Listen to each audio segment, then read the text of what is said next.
Hola, mi gente. Welcome to Past Life Healer of Healers. I am your past life detective, Oracle. It is a pleasure to deliver some quantum healing to those who are ready for it in the collective. I do not serve the Normal Collective. As you can see in the description of my channel, I am for healers, Reiki practitioners, grid workers, tarot and oracle readers, star seeds and chosen ones, ancient souls. It's not for everybody.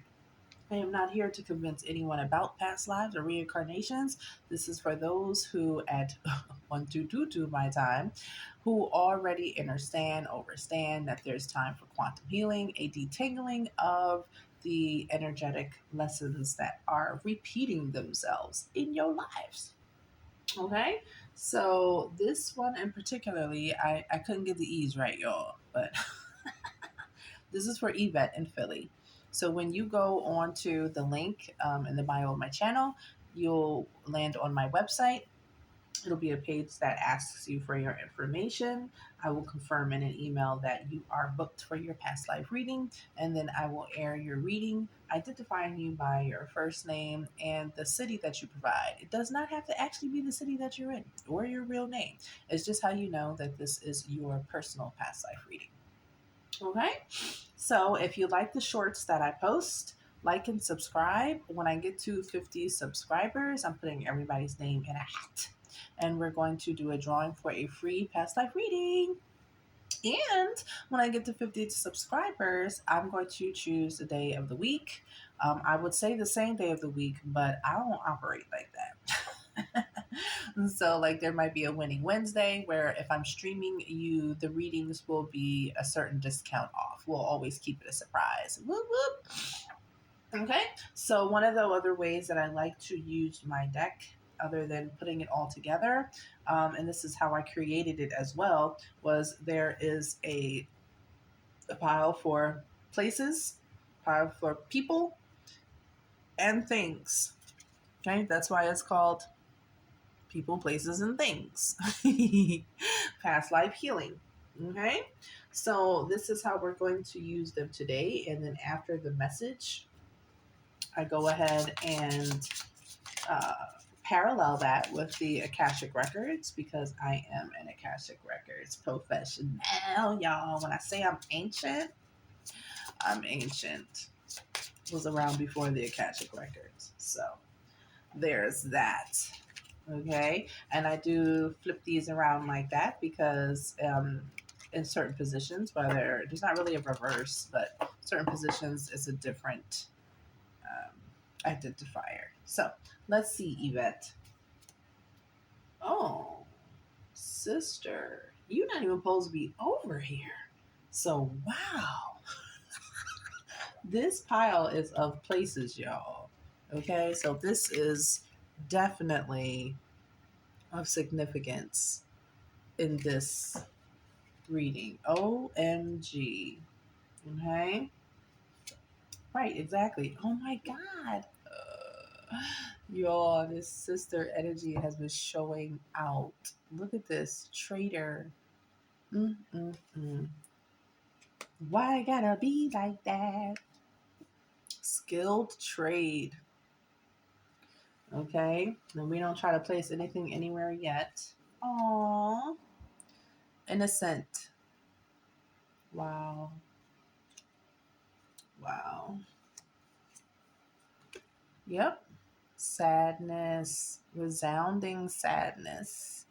This is the kind of sadness that follows you, gets tagged onto that DNA and goes throughout the generations. Y'all be talking about the ancestors and how you get stuff from the ancestors, but who I'm reading for, us, and who this channel is designed for, we are the motherfucking ancestors. Okay? So this is the us's from before. We are the ancestors. Now, other ancestors, they are our brethren and our our sisters, but yeah, soulmates. As I said that, man, I just saying that. So your sister was your soulmate, or intended to be, and somebody turned into a traitor. I'd love to say that it wasn't you, but until all of this, well, you know what? I take that back. Remember? So you were innocent in this deal. Your sister had an overwhelming sadness. So I'm going to pause. We're going to get more details and see why, and then how we can heal this lifeline. Okay, I'm back. And I got the deets. Oh my goodness. Oh my goodness. Okay, so in this lifeline, remember how skill trade came up? You really were really good at something. Really good. Oh, okay. And the time period was the 1800s. So, like, everybody in town came to you for something. It could have been sewing. As I said that, I looked at this. Like, you made bomb clothes. So, parallel to this lifeline, you may have an interest in having your own fashion line, or you're extremely creative when it comes to what you wear. Yo, the 1800s. Oh, wow. Third eye hit. You developed, you know how new fashion trends came out throughout these time eras? Because remember, in the 1800s, you guys were often in places that were not settled, as far as colonization, and you created something that was more conducive to the environment for men and women to wear. For example, jeans. For example, dresses that didn't have all of this on it. Like you started a trend because of your skilled trade. Okay, you lived a fearless life, and that's why you were able to introduce something that um, could have very well been rejected by the public, but it wasn't, because it was just so, like, it's like inventing cowgirl boots. Like, oh yeah, well, we gotta do this. What the hell we got on these heels for? So you were fearless in your inventions and in your creativity. You were also, this is why you were able to go into that time zone and bring something that was unknown into it by way of your passion, okay, with design. Because you were a starseed, you were Galactic Federation, you still are. So with that being said, not to skip forward, but there's something you are to bring into this lifeline with this same bloodlines skill set. It doesn't have to be fashion, but there's something of your hobbies are a clue, but it could be fashion. You know what I mean? Like, you are just going to bring out something that doesn't exist. This is also relevant because this means you are shielded. This is like being chosen. When you get sent into a civilization, because you're going to introduce something that creates a paradigm shift, you're shielded. You're chosen to do that. You volunteer to do that. And that's why this innocent came up. So here's where it gets just sad. Okay. So sister is not diving into her trade. Okay. She's doing what most do and is a laborer or a servant. I personally see like a waitress at a tavern. Oh shoot, there it is. Okay, so like, yeah, she's definitely, like, she wasn't cleaning houses. She was a waitress at a tavern. Okay, so you can imagine what that life was like, with the rough and tough men coming in and out, wanting their barley and beer. Okay, so what does that create? So she's already sad, and you're trying to convince her, like, hey, you should just do something you love, much like what you probably are doing this lifeline with your sister or brother, because this person could have reincarnated as your brother or another sibling. But I feel like it's still a sister energy. So the sadness then makes her turn to some sorcery. She's like, well, I gotta be good at something. Okay. And oh wow, I see it. Like, in the saloon where she worked was the fortune teller, because there always is one in the villages or the towns. Um, she linked up with her and got introduced to the occult, but the dark occult. She was already in a sad energy though, so this was like, you know, bait and hook. Okay, so follow me here. You are in a whole nother timeline. You know, the upsweep of your fashion trend is catching on. You're starting to make money. You're starting to have a whole nother life. And sister feels like you abandoned them. How dare you leave me in this brothel saloon to be a waitress? So she's like, you know what? That's okay. I got my own clique now. And I'll go ahead and make some decisions that are against you. And they were proud being this. Look at that. That's the time period that I see. They were proud being a villain that no one could put their hands on.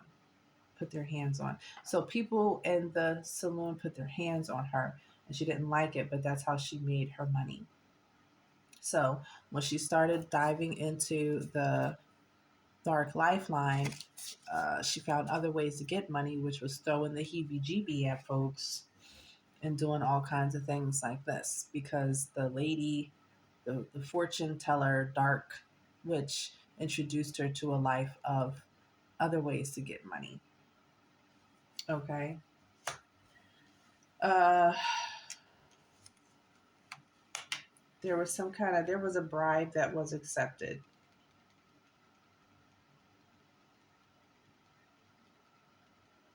But I don't feel like, oh, right, because it wasn't to her. The sister wasn't accepted a bribe. She she offered one. If you already had success, she definitely didn't want you to have love. So she paid someone to go into your life and be basically a charismatic asshole. Because your sister knew what you always said you wanted in a lover. Like she took all that information and was like, all right, go be this, but then also be hell on earth. Don't worry, she's got a big heart. She'll always forgive you and let you back in. And they did this. They did it. I mean, who wouldn't for the money? Coming so clear now. So this created resentment um, between the two of you. You didn't know that the sister did all of this, but you eventually figured it out because the fortune teller, like it was no secret who was a part of the occult, and you were a name that everyone knew in town because of your skill trade and what you invented. So word got back to you that your sister is out there trying to do things like this, and they knew the laws of energy in this occult. So as long as they kept you bound to this, they could try to do this. Isn't that crazy? And this was your soulmate. Y'all were supposed to have a whole different lifeline.